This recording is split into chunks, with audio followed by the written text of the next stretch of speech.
Factor follow-up segment tonight, ripping off the American taxpayer. As you may know, the nation now owes close to $17 trillion, a disaster.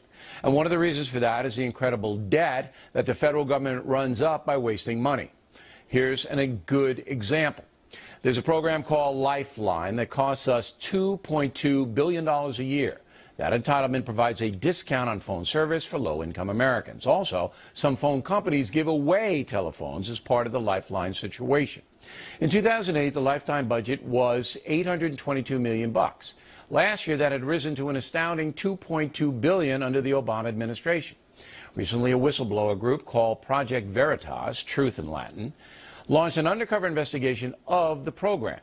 One of the undercover stops, Philadelphia. Once you guys give me the phone, it's my phone. I don't need to bring it back or anything? Really? No. See, the only way you got to bring it back is, let's say you're not longer on that insurance that you signed up with, then you have to bring it back. But other than that, it's yours. Okay, gotcha. So I can like sell it and stuff. Whatever you want to do with it. Okay. So get some money for heroin. Hey, I don't judge.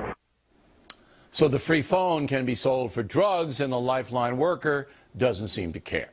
Similar thing happened in Minneapolis. I do this here, and unfortunately, there are people on drugs. They get this phone, and they go get $40. If you get it for free, you just get something else for free.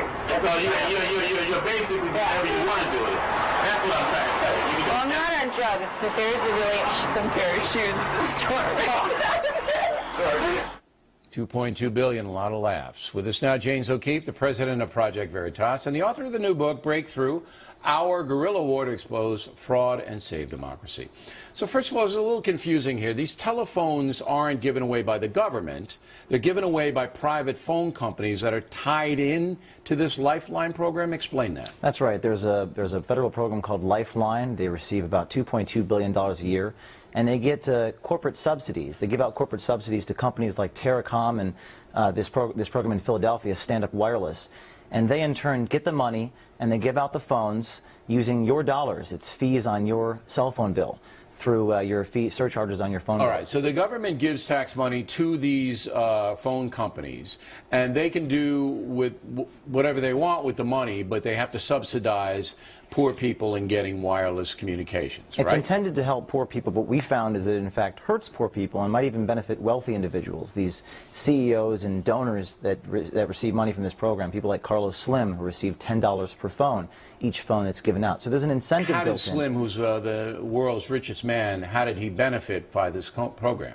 Well, he gets $10 per phone because he's one of the recipients of the money All right, so federal money is coming into Slim's company. Right. All right. So he's getting $10, and then he institutes the Lifeline program as he sees fit. He gives discounted phone call rates and things like that. Right. All right. Now, when you do something like this, you're always going to be accused of, slighting the poor, and they should have this, and you got to lift them up, and you say what? I say that this, like all the things we've done at Project Veritas, we've done investigations into a lot of different organizations, Medicaid fraud, Acorn fraud, voter fraud, all of the time. Every time we do an investigation, it forces a response. It forces people to resign. Yeah, the Philadelphia company fired all the guys and said, yeah, it's okay to sell the phone for heroin, and they're all fired. Every single person we visited advised us we can sell the phone for drugs, so it's not just an isolated incident. I don't believe it is either. I think you're absolutely on target. I think these entitlement programs are totally out of control. Let's talk about your book for a minute. You became famous when you were convicted of a misdemeanor for breaking into Senator Mary Landrieu's office, right? And your parole was up June 1st, so now you're a free guy, right? I'm a free man. It was actually probation. Probation, I'm sorry. Yeah. You didn't go to prison. You write about it in the book, but you defend yourself. You say you didn't commit any crime. Yeah, we've been through the Breakthrough book is incredible because it takes you on a journey through all the things we've been through.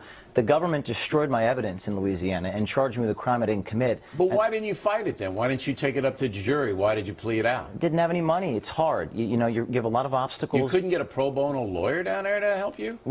I got a great lawyer, but when you're dealing in the federal circuit down there, it's very challenging. And they destroyed our evidence. And that's not the only thing we dealt with. We did voter fraud investigations last year, changed the laws in a few states. There's no doubt, James, you're a target. I mean, come on. You're a target. You know, you're a high-profile guy. You're going around embarrassing the liberal entitlement programs that are coming after you.